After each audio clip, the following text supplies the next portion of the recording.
तपाईको पनि गिजाबाट यस्तो ब्लड आउने गर्छ? गिजा सुन्निएको, फुल्लिएको जस्तो हुन्छ।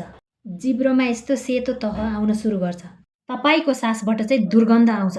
त्यसो भने यो कुरालाई ध्यान दिएर सुन्नुहोस् है त। यो तपाईको मुखको मात्र प्रब्लम होइन नि।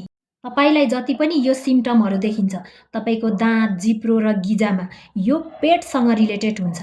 यो सिम्पटमहरू माउथ वासले मात्र ठिक हुँदैन। यो तपाईको भित्री गहिरो कारणले भएको हुन सक्छ। यो सारा सङ्केतहरू लिएर तपाई डाक्टरकोमा जानुहुन्छ। त्यतिबेला डाक्टरले पनि तपाईलाई रुट कज चाहिँ मूल कारण चाहिँ बताउनुहुन्न।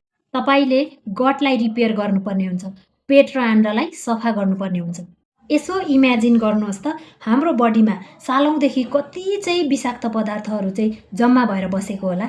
यो सबै बुझ्न जरुरी छ, किनकि पेटको एक समस्याले गर्दा हाम्रो होल बडीमा नै असर पर्न जान्छ। म तपाईलाई एउटा कम्प्लिट सिस्टम बताउँछु, जुन सिस्टमले तपाईको बडीभित्र पुरै सफाइ गरिदिन्छ र यो सिस्टमले बडीलाई ऐना जस्तै सफा बनाउँछ र 70% बिराम त यहीँ खतम हुन्छ।